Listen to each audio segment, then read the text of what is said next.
Hello and welcome to the 503 Success Portal. My name is Nathan. In this video, we're going to talk about how to set up announcements for your dashboard. So we're going to start logged in as an administrator. You can see I've got some examples set up here. We can do important updates, some sort of urgent update that you want to provide. The next section is what we call banners. You could do images like I have now. You could put copy on them, whatever you want to do. They're just a preset image. You can do HTML, various other just copy-based, text-based if you would like. And then we have policies and procedures down here below, which would be just a list of notes as it shows. These are the three main ones. I'm going to give you an example of each. To modify the announcements, all we need to do is go on the left nav to Administration and down to Announcements. It'll show you all of the major sections. Again, what I showed you just a moment ago was banners, policies, and updates. So let's talk about how we would change these.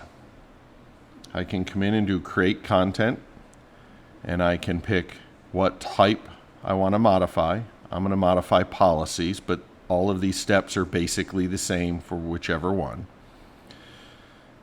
You can pick everybody or a limited section. I am going to choose everyone. And then you pick when you want it to start and when you want it to end. I'm just going to pick a date out in the future. Then I'm going to give it a title. Some of them don't show titles. It's just for you, depending on the format. In this case, it will show this title on the policy. So I'm going to put in new portal design. We're announcing that we're redesigning our portal.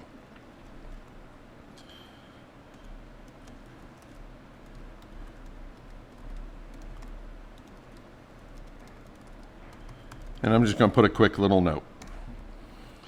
I don't have an action on this. If I'm doing things like the banner, I can actually put a URL here so that if they click on the banner or on the update, it will take them somewhere. That is useful for things like if you're doing test results. If you want to show test results as an announcement here as an update, you can put the link to your actual results. And then you can even modify what the button says on those links if you choose to. Don't worry about permanent required. Active is whether it shows up on your page or disabled. So you can remove it and put it back when you want to. In this case, I want it active. I'm going to hit submit. And now if I come over here and look, they're all collapsed. But if I click on these, it will show me what I have there. So let's go to policies.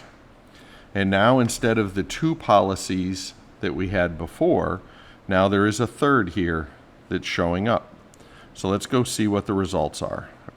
I'm going to select dashboard, and now you'll notice I have three policies here, including the new portal design. So it's very simple to go in and make edits.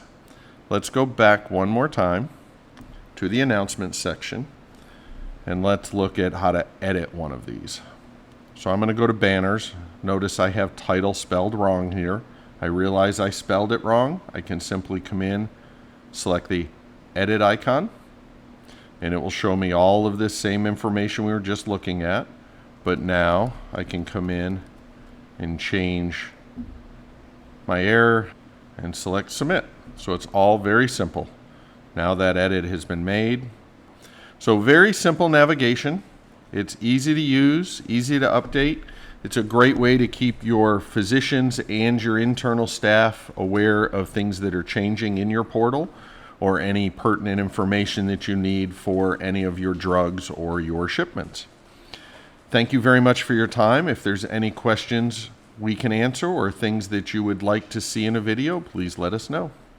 Thank you and have a great day.